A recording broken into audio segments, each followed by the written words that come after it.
কয়টা ভিক্ষে দেবে মা? আমি 3 দিন ধরে খাইনি। কে তুমি? আমি একজন ভিখারি, আমাকে কিছু খেতে দেবে মা? ও দাদু, তুমি দাঁড়াও, আমি মাকে বলছি তোমাকে খেতে দিতে। মা, মা, বাইরে এসো, দেখো একটা দাদু খুব ক্ষুধার্ত, এনাকে কিছু খেতে দাও। বাবা, তুমি এতদিন কোথায় ছিলে? আমি তোমাকে কত খুঁজেছি, কোথাও আমি তোমাকে খুঁজে পাইনি। সালমা, মা আমার, আমিও তোকে অনেক খুঁজেছি। এসো, ঘরে এসো বাবা। এই দাদুটা কে মা? তিনি হলেন তোমার দাদু, মানে আমার বাবা। কিন্তু দাদু ভিক্ষা করতে এসেছিল কেন? সে অনেক ঘটনা মা, আমাকে সব ঘটনা খুলে বলো, আমি শুনতে চাই। বেশ, শোনো তবে।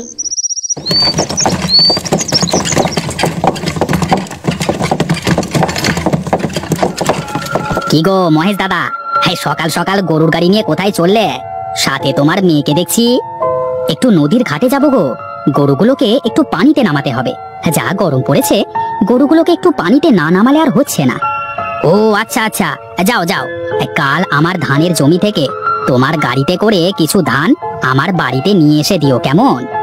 আচ্ছা দাদা, আমি এখন চলি।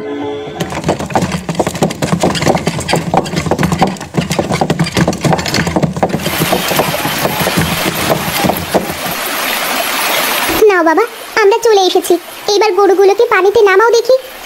আচ্ছা ঠিক আছে মা, নামাচ্ছি। বাবা, গরুগুলোকে ভালো করে গোসল করাতে হবে। হ্যাঁ মা, গরুগুলোকে ভালো করে গোসল করাও।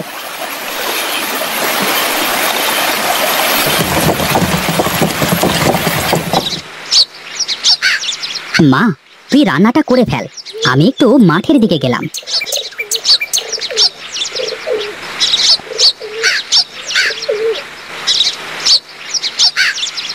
আরে, রান্নাঘরে তো তেমন কিছুই নেই, এখন কি রান্না করি? একটু পরে তো বাবাকে খেতে দিতে হবে, অনেক বেলা হয়ে গেল। যাই, ঘরের পিছনে কচু বাগান থেকে কিছু কচু শাক নিয়ে এসে ভাতে বসাই।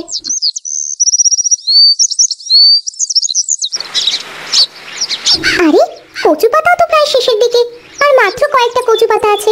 এগুলাও যদি শেষ হয়ে যায়, তারপরে খাবো কি? না, বাবা তো একটু পরেই চলে আসবে। এই 2-4টে কচু পাতা তুলে নিয়ে ভাতে বসাই।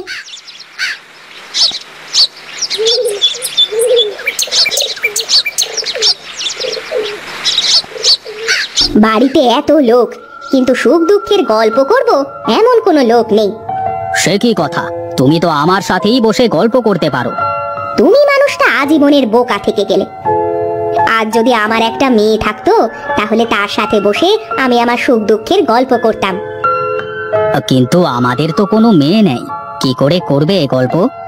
আমাদের ছেলেটা তো অনেক বড় হয়ে গেছে, ছেলেটাকে বিয়ে দিয়ে দিলেই তো আমার একটা গল্প করার মানুষ জুটে যায়। তা তুমি ঠিকই বলেছ, ছেলেটাকে বিয়ে দিলে মন্দ হয় না, বুঝলে? শোনো, আমাদের গ্রামে তো অনেক গরিব মানুষ আছে, একটা গরিবের ঘরের লক্ষ্মী মেয়েকে আমার বাড়ির বউ করে নিয়ে আসবো। যদি লক্ষ্মী একটা মেয়েকে এ ঘরের বউ করে আনতে পারি, তাহলে দেখবে সব ঠিক হয়ে যাবে। ঠিক আছে, তাই হবে। আমি কালই ঘটকের সাথে কথা বলবো। হ্যাঁ, ঘটককে ভালোভাবে বুঝিয়ে বলবে, যাতে মেয়েটি অনেক ভালো হয়। আমরা তো আর বেশি দিন নেই, এরপরে এই পুরো বাড়ির দায়িত্ব তাকেই সামলাতে লাগবে।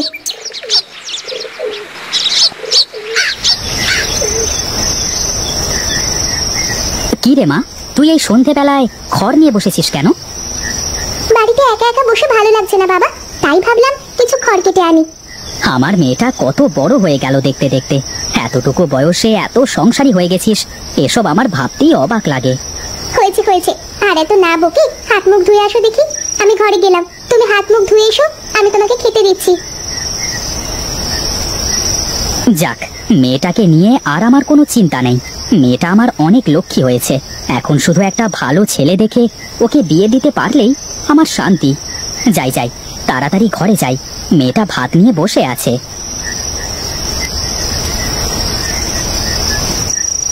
কি রান্না করেছিস মা?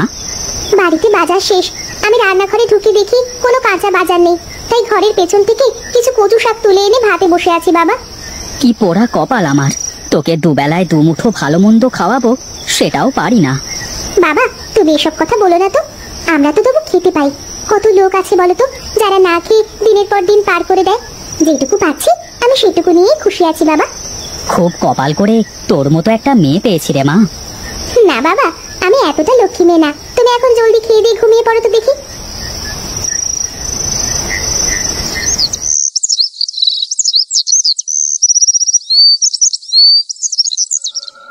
তা ঘটক সাহেব, মেয়ে কি পেলে? জি মোড়ল মশাই, মেয়ে তো একটা পেয়েছি। রূপে গুণে সাক্ষাৎ লক্ষ্মী, কিন্তু অনেক গরিব ঘরের মেয়ে। তা নিয়ে আমার কোনো সমস্যা নেই, মেয়েটা ভালো হলেই চলবে। মেয়ে তো একদম সাক্ষাৎ লক্ষ্মী, এমন সংসারে মেয়ে আর দুটো হয় না মোড়ল মশাই। আচ্ছা আচ্ছা ঠিক আছে, তাহলে তুমি বিয়ের ব্যবস্থা করো, কেমন?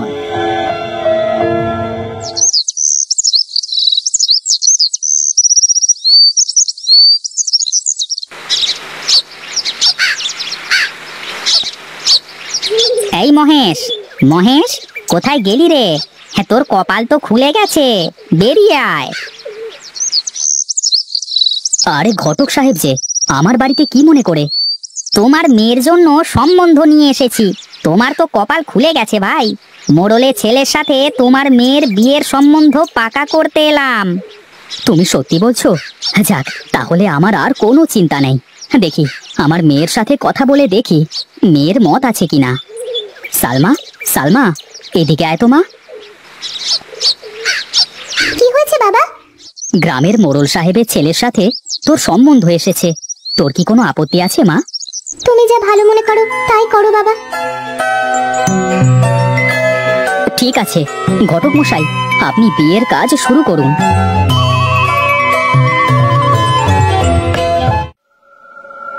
মা, অনেকদিন হয়ে গেল বাবাকে দেখিনি, খুব ইচ্ছে করছে বাবাকে দেখতে। বেশ, কাল গিয়ে তবে দেখে আসো তোমার বাবাকে। ঠিক আছে মা, তাই হবে।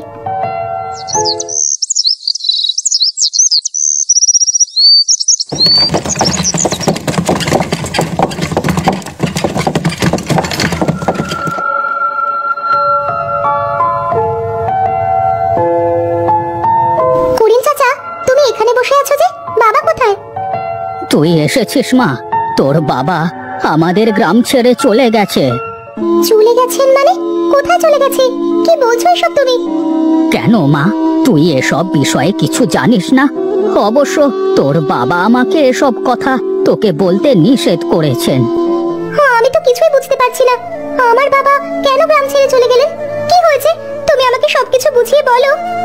মোড়লের ছেলে ইমুর সাথে তোর সম্বন্ধ এসেছিল, কিন্তু এখানে মোড়লের শর্ত ছিল বিয়ের পর তুই তোর বাবার সাথে কোনো সম্পর্ক রাখতে পারবি না, কারণ তোরা অনেক গরিব। তোর বাবা তোর সুখের জন্য তোকে না জানিয়ে তোকে বিয়ে দিয়ে গ্রাম ছেড়ে চলে গেছে।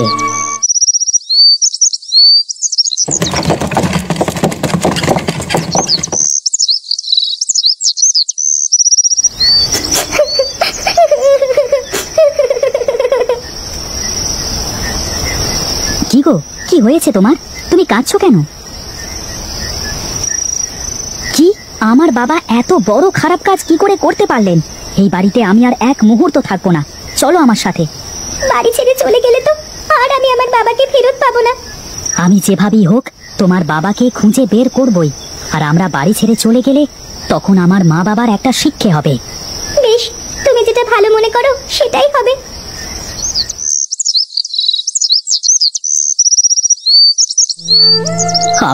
আমাদের ছেড়ে তোরা যাস নে বাবা, তোরা ছাড়া যে আমার আর কেউ নেই।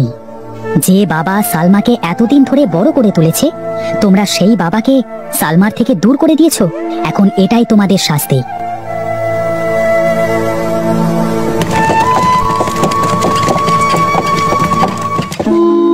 আচ্ছা বাবা, তোমার এমন দুর্দশা কেন? তুমি বাড়িতে বাড়িতে ভিক্ষে করে বেড়াও কেন? এমন দিন কেমন করে আসলো তোমার? আমি গ্রাম থেকে এসে নদীর ধারে একটি ঘর করে সেখানে থাকা শুরু করেছিলাম।